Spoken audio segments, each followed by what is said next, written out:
क्योंकि हमने इनको क्रिया को कर्म के आधार पर दो भागों में बांटा है, अकर्मक और सकर्मक, है ना। तो अब हमें ये समझना होगा कि कर्म क्या होता है, कर्म किसे कहते हैं, है ना। तो यहाँ पे हम कर्म की भी डेफिनेशन लिखेंगे। कर्म की, देखिए इसको हम ऐसे समझते हैं, कर्ता की क्रिया का प्रभाव या फल जिस पर पड़ता है उसे कर्म कहते हैं, है ना। कर्ता की क्रिया का, अब इसे एक उदाहरण के द्वारा समझ लो पहले। बेटा ये टॉपिक जब क्लियर होगा तभी आप अकर्मक और सकर्मक क्रिया को समझ पाओगे, इसीलिए मैं आपको बीच में कर्म बता रही हूँ, क्योंकि कर्म के आधार पर ही हमने क्रिया को दो भागों में बांटा है। आप देखिए कैसे। सपोज उदाहरण है, राम ने रावण को मारा, है ना। ये एग्जाम्पल आपका लिखा हुआ है। अब देखिए यहाँ पे कर्ता कौन है। कर्ता वो होता है जो किसी भी कार्य को करता है ना, कार्य को करने वाला, है ना, क्रिया को करने वाला, वो क्या कहलाता है, कर्ता कहलाता है। यहाँ पे राम जो है वो कर्ता है ना। और राम ने मारा, मारने की क्रिया की है ना। किसको मारा है, रावण को। तो रावण यहाँ पर हमारा कर्म हो जाएगा। रावण क्या हो जाएगा, कर्म। क्यों, क्योंकि कर्ता की क्रिया, कर्ता यानी राम, राम की क्रिया यानी मारना, कर्ता की क्रिया का मारना का फल जो है, इफेक्ट जो है, वो किस पर पड़ रहा है, रावण पर पड़ रहा है। क्यों, क्योंकि रावण को मारा, किसको मारा, रावण को मारा। तो यहाँ पे रावण जो है वो कर्म है। अगर एक और एग्जाम्पल हम इसका लेते हैं कि जैसे बच्चा पुस्तक पढ़ता है, बच्चा पुस्तक पढ़ता है, ठीक है। अब इस वाक्य में देखें आप, बच्चा क्या है, कर्ता। क्यों, क्योंकि पुस्तक कौन पढ़ रहा है, क्रिया कौन कर रहा है, पढ़ने की क्रिया वो बच्चा कर रहा है। तो बच्चा यहाँ पे क्या हो जाएगा, कर्ता है। कर्ता की क्रिया यानी पढ़ना, पढ़ने का इफेक्ट किस पर पड़ रहा है, पुस्तक पर, है ना। तो उसी तरह से यहाँ पर पुस्तक जो है वो कर्म होगा। यानी जिन वाक्यों में, अब मैं आपको समझाती हूँ अकर्मक और सकर्मक क्रिया को, है ना। चलिए बच्चों, अब कर्म समझने के बाद हम समझते हैं अकर्मक और सकर्मक क्रियाएं।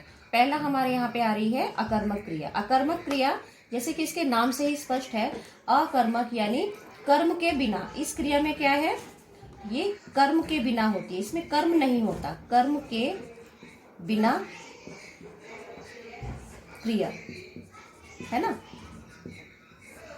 दूसरा यहाँ पे है सकर्मक क्रिया, है ना। सकर्मक में स यानी कर्म के साथ, है ना, के साथ, यहाँ पर आएगा कर्म के साथ, कर्म के साथ क्रिया, ठीक है। अब देखिए एग्जाम्पल हम समझते हैं कि अकर्मक और सकर्मक कर्म के बिना और कर्म के साथ किस प्रकार से है। अब देखो एक वाक्य देखते हैं हम यहाँ पे, जैसे विशाल, अकर्मक क्रिया में देखते हैं पहले, विशाल सो रहा है, विशाल सो रहा है, ठीक है। इस वाक्य में विशाल क्या है, कर्ता है, और वो कौन सी क्रिया कर रहा है, सोने की क्रिया, है ना। तो विशाल कर्ता, कर्ता की क्रिया का फल किस पर पड़ रहा है, यहाँ पर कोई कर्म तो नहीं है ना। तो कर्ता की क्रिया का फल, सोने का फल किस पर पड़ रहा है, स्वयं विशाल पर। तो ये अकर्मक क्रिया वाला वाक्य कहलाएगा। क्यों, जब कर्ता की क्रिया का फल स्वयं कर्ता पर ही पड़ता है तब वो अकर्मक क्रिया कहलाती है। क्यों, क्योंकि इसमें कर्म नहीं होता है। दूसरी तरफ हम समझते हैं एक और उदाहरण इस तरह से कर्म के साथ, है ना, कि सकर्मक क्रिया में किस तरह से हम इसको समझेंगे। अब जैसे हमने बताया है कि बच्चा जूस पीता है, बच्चा जूस पीता है।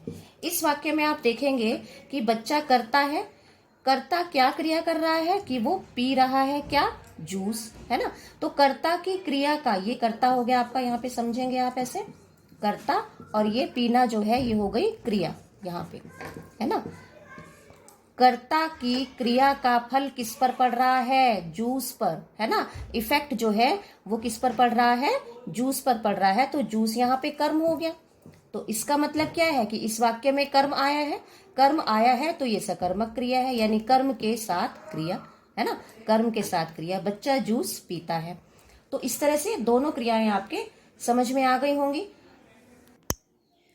बेटा कर्म के आधार पर हमने क्रिया के भेद जाने हैं। अब हम समझते हैं कि रचना के आधार पर क्रिया के कितने भेद होते हैं, है ना। रचना के आधार पर, तो हम लिखेंगे यहाँ पे रचना के आधार पर क्रिया के कितने भेद होते हैं?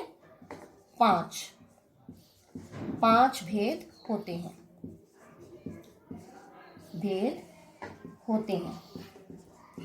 किसके आधार पर है ये? रचना के आधार पर, है ना। अब देखिए वो कौन कौन से 5 भेद होते हैं।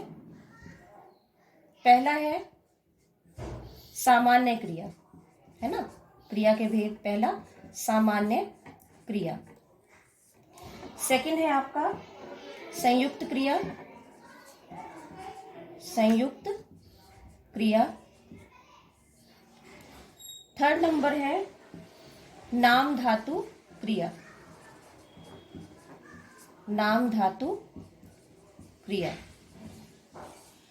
And the fourth one is प्रेरणार्थक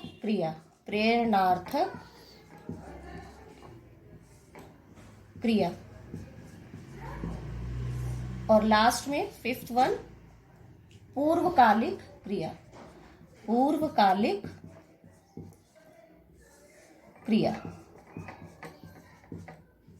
clear? ये रचना के आधार पर क्रिया के 5 भेद हो गए। इनको हम नेक्स्ट वीडियो में एक्सप्लेन करेंगे। तब तक बेटा आप यहाँ तक का सारा वर्क वीडियो से देखकर आप उसको अपनी कॉपी में नोट डाउन कर लीजिएगा। और कुछ भी समस्या हो तो क्वेरी टाइम में आप मुझसे पूछ सकते हैं। ये रचना के आधार पर ये सारा टॉपिक हम जो है अपनी नेक्स्ट वीडियो में आपको एक्सप्लेन करेंगे। ओके बेटा, thank you, have a nice day.